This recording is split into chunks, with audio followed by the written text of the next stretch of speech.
앞에 66장의 말씀을 이어서 하겠습니다.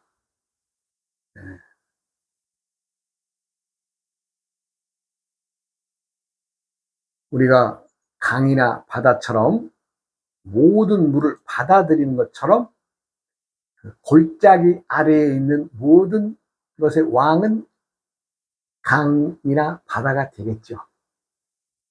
그러면 강이나 바다가 되려고 하는 것은 낮추어야 된다라는 것을 말씀드렸습니다.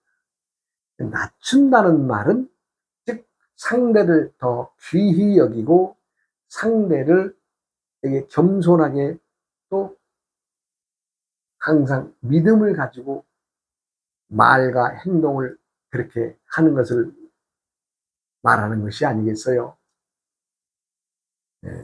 세상을 살아가는 모든 존재물들은 다 두두물물이 다 귀한 존재입니다.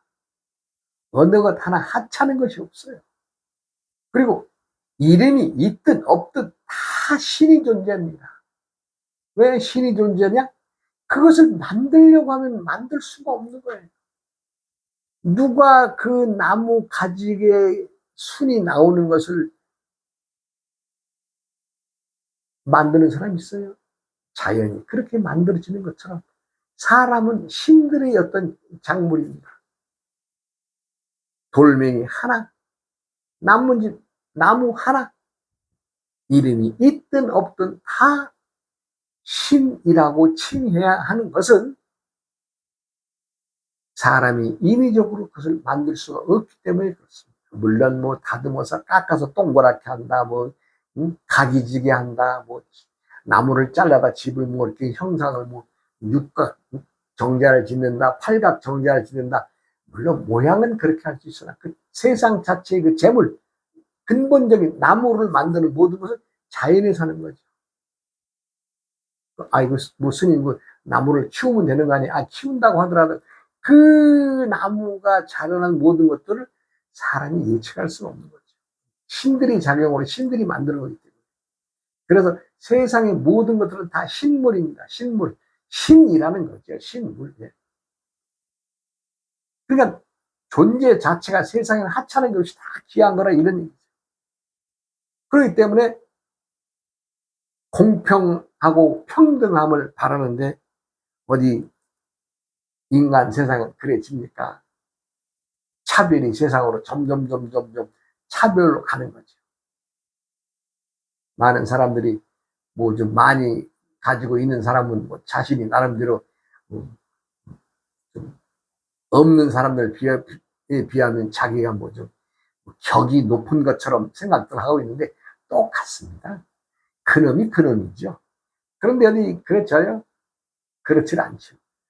뭐 지금이야 뭐 외제차가 흔하게 돌아다니는 세상입니다만은 한 20년 전, 30년 전에 그 외제차나 한번 끌고 한번 길가에 한번 나가보세요.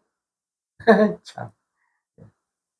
실제 내 주위에 어떤 사람이 한 20년 전에 외제차 벤츠 중에서도 뭐 클래스가 높다나 저다나 뭐 저는 뭐 기억도 못 하겠습니다만은 한 당시에는 한 2억 가까운 돈을 갖다 주고 차를 샀다고 자랑을 하더라.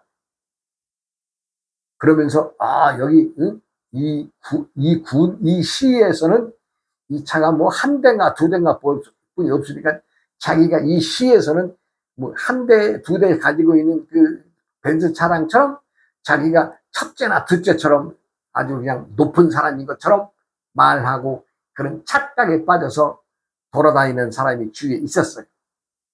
그런데요. 나만 만나면 이제 몽둥이 왔죠. 야, 너 그 1억 8천씩이나 주고 그 차를 끌고 다니면 1년만 타면 그 차값이 얼마냐?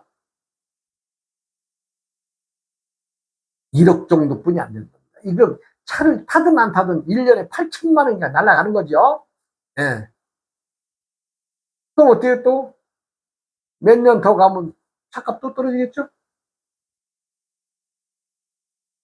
야, 차라리 그 돈 가지고 국산차, 국산 중에서 좋은 거 사고 남에게 좀 봉사하려고 막 어려운 사람들 1,000만 원씩만 도와준다 그러면 한 열 몇 명을 도와줄 수 있어서 그런 그 거금을 세상에 너 그 차 한 대에다가 그렇게 돈을 쳐박았냐 내가. 난 뭐 그러죠. 아니 자기가 이 시에서는 한 대나 두 대나 있을 만큼 아주 비싼 차고 좋은 차라면은 자기가 이 시에서는 1등이나 2등 된다는 얘기 아니에요. 자기 생각이죠. 자기 생각. 물질 중심에 빠져서. 그러면 이 시에 있는 한 10만이라는 사람이 중에 자기가 1등, 2등만큼의 그 좋은 차를 끌고 다닌다 그래서 자기가 높은 사람 되는 거예요? 아니죠. 제가 이제 가까운 사람에서 툭 그랬더니 1년 반 만에 딱 6,500만 갖고 팔더라고요. 얼마 벌었어요? 한 1억 2천이라는 돈을 버린 거예요.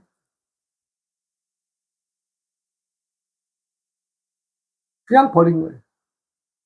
그리고 그 차가 이렇게 고장이 나거나 뭐 되면요. 일반 국산차보다 지금이야 외제차가 많이 돌아다닐 때니까 뭐 얘기할 것도 없지만 그때는 수리를 하려면은 한 2달씩 걸립니다. 2달. 뭐 유리창 하나 깨졌다. 뭐 문짝이 망가졌다. 2달 걸려 2달. 그것도 빨라요. 왜? 그 벤츠가 독일 차니까 독일에도 그 부속이 날라와야 되니까. 그 짓거리 하는 차를 내가 뭐하러 타고 다녀요? 불편하게. 지금은 그래도 외제차라도 많이 이제 이 부속이나 이런 것들이 좀 다소는 원활해졌지만 지금도 마찬가지죠. 아니 돈 많이 주고 뭐하러 불편한 차가 뭐하러 타요? 아주 차를 모시고 다녀요. 모시고 다녀. 차라는 것은 소모품인데 그렇게 모시고 다닙니다.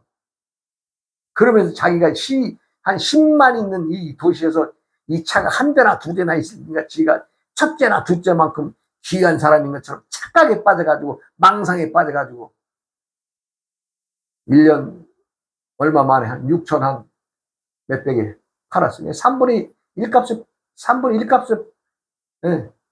3분의 1 값은 3분의 1을 버린 거죠. 사람들은 그런 망상에 빠져 삽니다. 망상에. 한때 때의 일은 때의 일로 끝나면 되는데 문제는요. 20년이 지난 지금에 와서도 그 당시에는 내가 그런 차를 타고 다녔다고 자랑이나 하려고 하는 그런 싸고 빠진 정신을 가지고 불쌍하죠. 다른 게 불쌍해요. 그런 게 불쌍해요. 자기 돈을 올바로 쓰지도 못하고 한번 자랑 한번 해보려고. 아이고 그 차 한번 얻어 타서 한번 타보려면요. 신발에서 먼지 털고 타고 아주 펼직거리 타고 타야 돼. 왜? 그 차가 고급차니까. 아니 모시는 차를 뭐라 타요. 차는 소모품인데. 네, 엉뚱한 소리 했습니다만은 세상은 그렇게 차별해서 차별로 감으로 인해서 자신의 존재를 드러내고자 하는 사람들이 많습니다. 나는 지금 너희들보다는 이러이러하다라는 차별적 관계, 차별적 지위, 차별적 재물 이런 것들을 이름 붙여서 거기에 만족에 빠져서 사는 사람들이 허망하게 사는 사람들이 많습니다. 뭐 별것 있어요? 네? 별것도 없는 거예요. 그렇지만 그 사람들은 그 망상에 빠져가지고 20년이 지나서도 자랑한 겁니다. 야, 내가 그때 그런 차 타고 다녔다고. 타고 다니면 뭐 있어? 나중에는 1억 8천에 산 차가 6천 뭐 2, 300에 팔고 말았던 건데. 3분의 2가 날아간 거 아니에요? 자기 재물을 버리면서.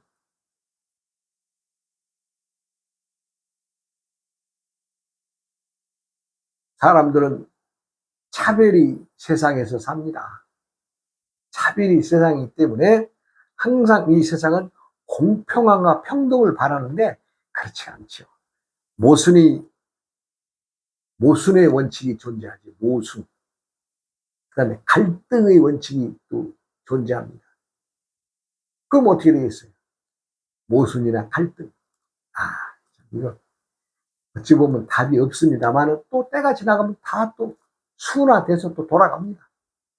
왼쪽으로 올라가는 칡덩쿨이나 오른쪽으로 타고 돌아가는 등나무의 줄기가 절대로 화합을 못할 것 같아도 어느 단면을 끌어서 탁 모가지 쳐버리면 왼쪽에 를 틀고 오른 놈이나 오른쪽으로 틀고 오른 놈이나 다 모가지 잘라버리면 거기서 끝나는 거 아니에요? 창과 방패가 아무리 싸움을 한다고 하더라도 전쟁 한 번 나서 한 번 딱 부딪히면 답이 나오는 거 아니에요?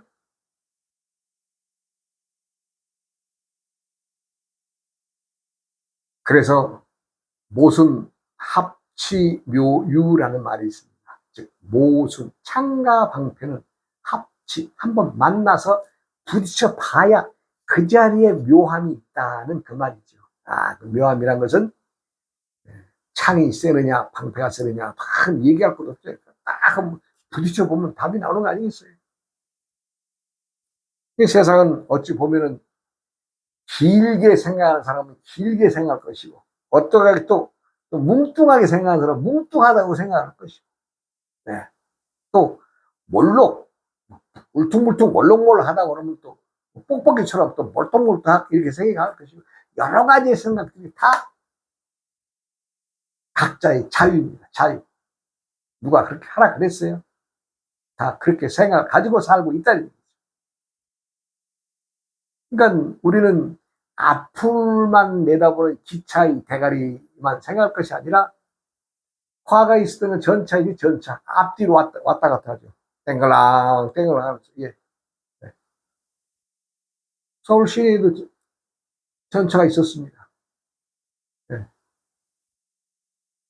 종 땡글랑 땡글랑 하면서 예.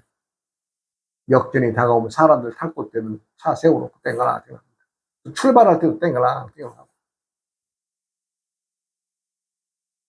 앞으로 가도 불편함이 없고 뒤로 가도 불편함이 없는 게 세상 일인데 앞으로만 가려고 하는 사람은 앞으로만 가기를 고집할 것입니다. 어느 산속 마을에 이제 사람들이 깊은 산속이니까 아주 촌동네지요. 그 이제 그 동네에 사는 그 사람들이 말하자면 나무 깊은 산속이니까 나무를 해서 파니까 나무꾼들이 이제 쉴 때 되면 이제 모여서 쉬죠. 그러면서 이제 그들이 궁금한 게 있으니까 그걸 또 이제 대화를 털어나가는데 임금님이 사는 궁에 들어가는 대문이 있는데 그 대문의 문턱은 한 사람이 박달나무로 되어 있다고 하더라. 이러니 하니까 옆에서 듣고 있던 사람이 그건 아니다. 박달나무 대문이 아니라 사람이 하도 많이 다니니까 돌로 깎아서 응? 문턱을 만들었다. 이렇게 얘기를 하니까 그 자리에서 많은 사람들이 과연 임금님이 사는 대문에 들어가는 그 대문에 문턱이 있을 거 아니에요. 문턱이 문이 있으니까 문턱이 있다고 생각하는 거죠. 그러니까 그게 과연 닭달나무로 된 나무냐 돌로 된 나무냐 이걸 가지고 이제 그 시시비비를 가리게 되죠. 그러니까 나름대로는 다 일리가 있는 얘기 아니에요. 박달나무 문턱이라 그러면은 나무 중에서 가장 단단한 나무가 박달나무니까 박달나무로 해서 그 문턱을 만들었다라고 하는 것이 또 일면 한 사람이 또 주장이 그것도 어디 일리가 있는 얘기예요. 근데 이제 또 한 사람은 아니다. 사람이 얼마나 다니는데 박달나무도 견디지 못한다. 그래서 아예 임금님 그 들어가는 문의 그 문턱은 돌로 되어 있다. 돌로 깎아서 만들어서 돌문턱이다. 그런데요. 문제는 그것이 뭐 올해 지금의 얘기를 하고 있는 것이 아니라 작년에도 그랬고 재작년에도 그랬고 올해도 그랬고 아마 내년에도 왜 시비만 있을 뿐이지 답을 내는 사람이 없어요. 왜? 한 사람도 한양에 와서 그 문에 들어가 보질 않았거든요. 지금으로 말하면 이제 동대문, 뭐 남대문, 뭐 서대문 이런 식으로 이제 그 문에 그 문턱이 있다고 생각을 하는 거죠. 글쎄 문턱이 있나 없나 모르겠어요. 실제로 나는 그냥 돌 바닥같이만 봤는데 거기도 뭐 문턱이 있겠죠? 네. 모르겠어요. 거기를 직접 안 들어가 봤으니까. 그러나 예전에도 그러한 시시비비를 가리지 못해서 그 답을 내지 못했습니다. 그러고 보니까 나도 그 문턱이 있는 건 여전히 모르겠습니다. 지금. 사람들이 그럴듯하지만 답을 못 내는 거지. 다녀온 사람이 하나도 없습니다. 그래서 요즘에 이렇게 참 개방된 세상인데 내가 문턱이 있는 건지 없는 건지 나도 모르겠습니다. 그러니까 누구라도 그 문제를 가지고 그 당시 그 지역 그 동네에서는 답을 낼 수가 없는 거죠. 사람들은 그렇게 끊임없이 신통스러움을 내서 그런 얘기들을 하고 있는 겁니다. 그리고 이제 우리 불가에서 또 이제 한 문제가 있죠.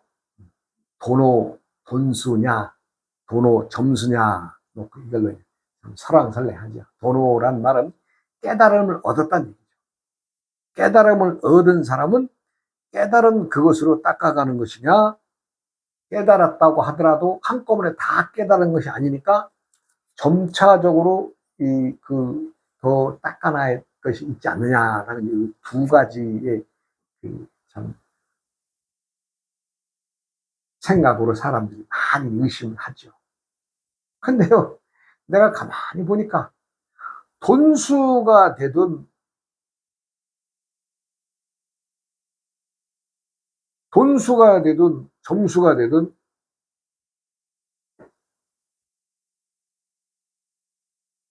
도노 후의 얘기죠. 도노 후.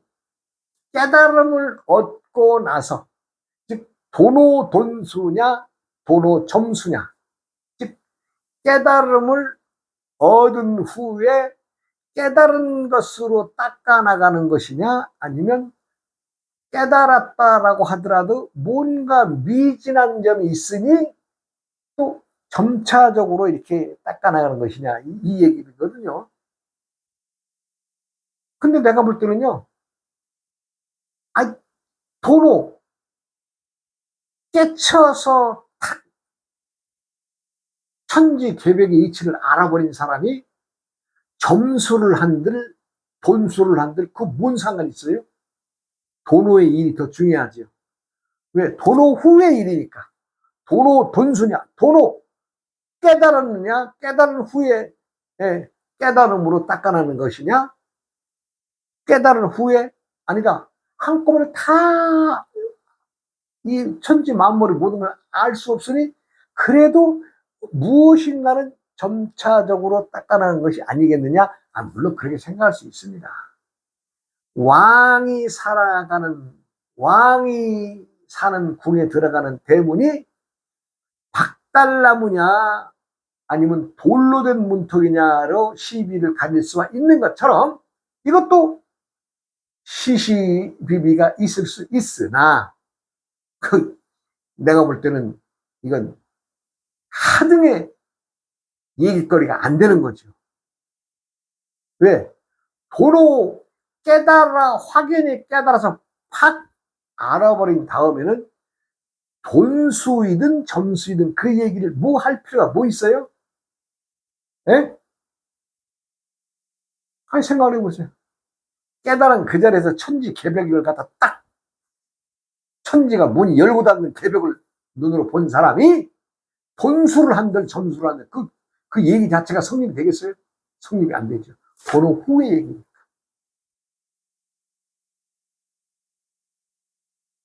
지금도 많은 사람들은 그 문제를 가지고 점수냐 돈수냐를 놓고 많이 얘기를 하고, 제가 이제 얼마 전에도 스님들 몇 분 만나서 이런저런 얘기를 하다가 이 돈수냐 점수냐 얘기가 나왔어요. 그 다음에는 뭐 스승이 있어야 깨닫느냐 또 스승 없이도 깨닫느냐, 이런 것들에 대한 대의를 내가 대화를 한 적이 있는데 저는 그 자리에서 그런 얘기를 했죠. 깨달으면 깨달으면 그걸로 가는 것이지 뭘 점차적으로 닦고 뭐 수행하고 자시고. 실상 돈수냐 점수 할 때의 숫자는 닦을 숫자인데, 닦는다는 것도 실상의 어떤 우리가 언어적 구사의 어휘로 닦는다는 닦을 숫자를 넣는 것이니 그 필요도 없는 거거든요. 일상을 살아가는 속에 다 있는 거거든요. 그런데 그게 그렇게 궁금해 하더라고요. 그래서 내가 그냥 쉽게 지금 얘기하는 것처럼 얘기해 줬습니다. 그리고 뭐 스승이 있어야 되느냐 없어야 되느냐, 깨달음의 자리에서 물론 스승이 있으면 쉽게 그 스승의 깨침을 이어받을 수가 있습니다. 그것은 제대로 된 스승을 만난다고 하는 것은 최고의 복입니다. 복. 그런데 스승이라고 하는 자가 깡통이고 멍청하고 깨닫지 못한 사람이라면 그 제자는 아주 불행한 사람입니다. 왜? 세월이 가봐야, 세월이 가면서 그냥 밭에다가 거름만 주는 세월을 가는 것이지, 빡세게 나는 수행의 이치는, 즉 천하대도의 이치는 밝힐 수가 없는 거거든요. 그러면 스승이 있어야 되느냐 없어야 되느냐? 있으면 좋죠. 그러나 없어도 홀로 깨닫는 사람도 있습니다. 누가 그러셨어요? 우리 석가모니 부처님이 그랬죠. 그거 홀로 깨닫는다 그래서 독각이라고 합니다. 홀로 독자 깨달은 거죠. 독각. 독각하신 분들이 많습니다. 그러나 또 많으신 분들은 스승으로 인해서 공부를 이어나가면서 깨닫는 사람들이 많죠. 그래서 나름대로의 어떤 계보가 있습니다. 그 계보가 중요하다 어쩌다 이런 것이 논하는 것이 아니라, 누구의 제자 누구의 제자가 누구 이렇게 내려가는 거죠. 근데 만약에 그 중에 자기가 스승으로 삼고 이름난 선사다 뭐다라고 하면서, 만약에 물론 다 깨달아서 도통하신 분들이라고 알고 있고 그렇게 훌륭하신 분들이더라도 하더라도, 만약에 그분이 깨닫지 못하신 분을 스승으로 모신 제자들이라면은 그 밑에는 제자들이 수십 수백이 제자들라도 단 한 명도 눈뜬 도인이 나올 수가 없습니다.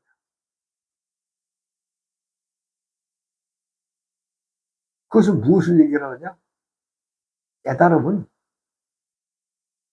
도로 호련히 깨닫는, 호련히, 즉 만고의 모든 천하 대도의 이 일을 천지인이 하나라고 하는 것을 필히 붙잡고 가야 되고, 천도 운하의 이치와 지도 운전의 이치와 인도 운행의 이치를 제대로 알아야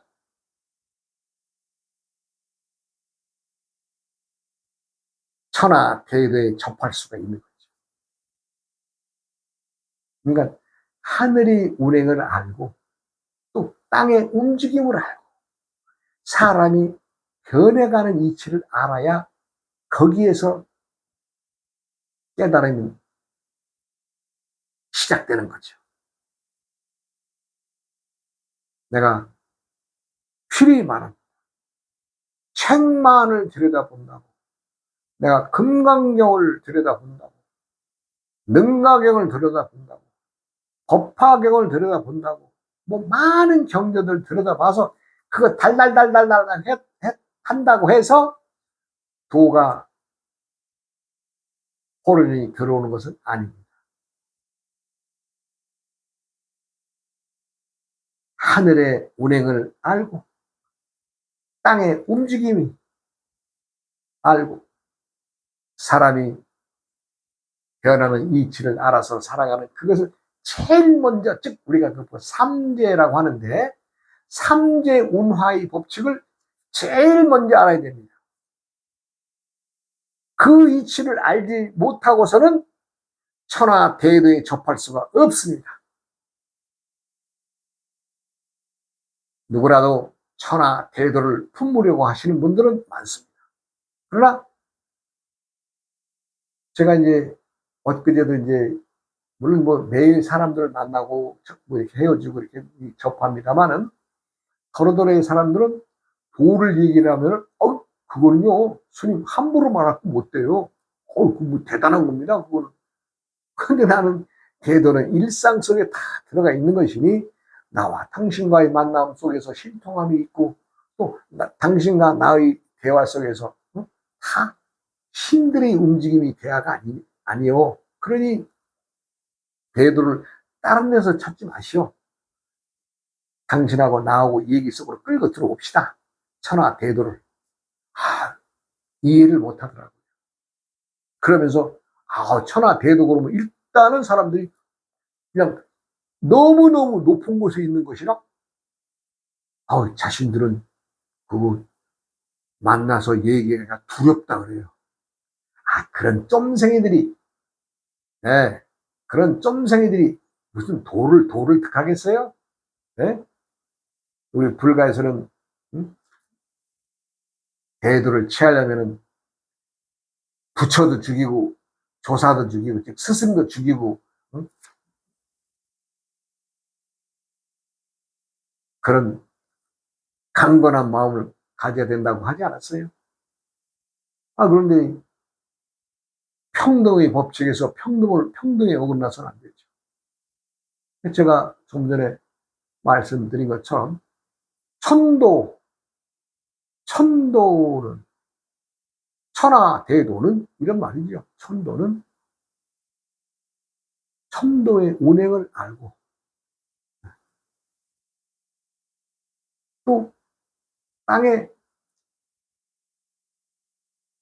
법륜 즉 운행을 알고 사람의 운화 즉 변하는 것은 즉 사람의 운화를 알으라고 하는 것은 하늘과 땅과 사람이 즉 하나의 기혈 사람의 기혈 운동을 먼저 알아야 된다는 얘기죠. 우리 장기의 운동 즉 간장, 심장, 비장, 폐장, 신장의 장기의 기혈이 한 땅의 움직임과 하늘의 움직임이 같은 것을 알아야 되는 거죠. 그러니까 공부를 해서 이것을 알아지는 게 아닙니다. 그래서 스승이 있으면 천하 대도를 접하기가 아무래도 쉽죠. 왜? 그래도 일러주는 말이 있으니까. 그렇다고 해서 뭐 학교에서 공부하는 것처럼 뭐 공식이나 대비가 어떻게 뭐 프로가 이런 건 없습니다. 저도 이제 우리 사부님하고 공부할 때에 칠판 놓고 공부하는 건 한 번도 없어요. 그냥 앉아서 조용히 그냥 문답하고 이렇게 오고 가는 말로 이렇게 문답으로 했지 우리가 뭐 풀어서 뭐 이 말을 꼭 중요하니까 외워라 이런 말씀도 없으셨고 그냥 때마다의 어떤 그 계절에마다 오는 얘기들 또 세속의 얘기들 이런 얘기들을 쭉 풀어서 이렇게 이제 오고 가면서 공부를 했지 제자님께 제자 이거 오늘 이 말씀 중요하니까 외워라 이런 말 한마디도 안 하셨어요. 한마디도 안 하셨어요. 이거 중요한 말이다. 이 말은 뭐 아주 매우 중요하니까 암기해라 이런 얘기 단 한마디도 안 했어요. 그냥 자연의 이치. 아침에 일어나서 아침밥 먹고 또 일하고 점심 먹고 일하고 저녁 먹고 또 씻고 들어가 자고 아침에 일어나서 또 화장실 볼일 보고 뭐 이런 얘기들 이게 다 도예요. 다 도. 천하 대도는 하늘의 운행 땅의 운행 사람의 기혈의 변화를 알아야 천하 대도를 품을 수가 있습니다. 제가 이 얘기는 이 장에서 처음 하고 있습니다만은 천지 만물의 이치는 하늘과 땅과 사람의 우리가 삼재라고 하는데 그 제자가 요소제자, 구성제자, 구성한다 이런 얘기죠.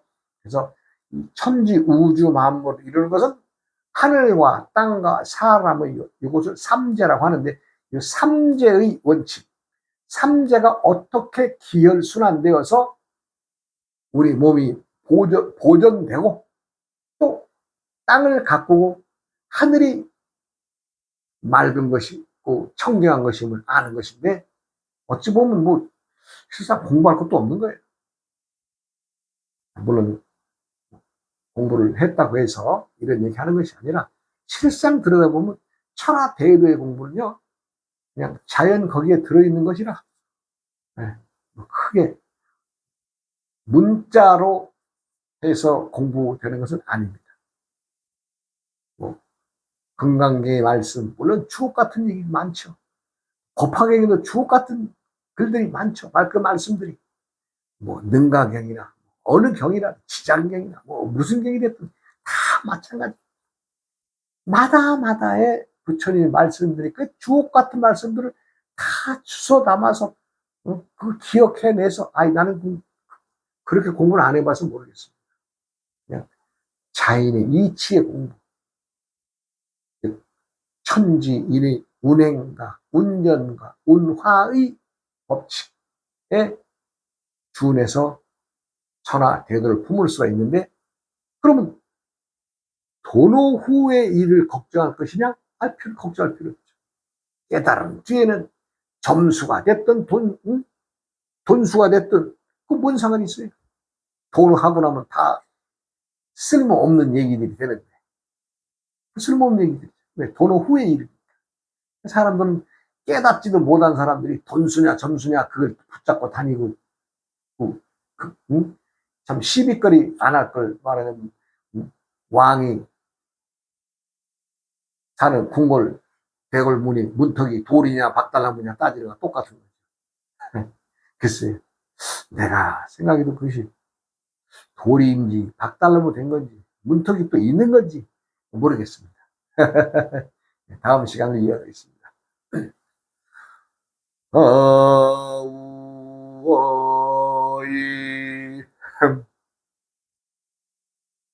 우이야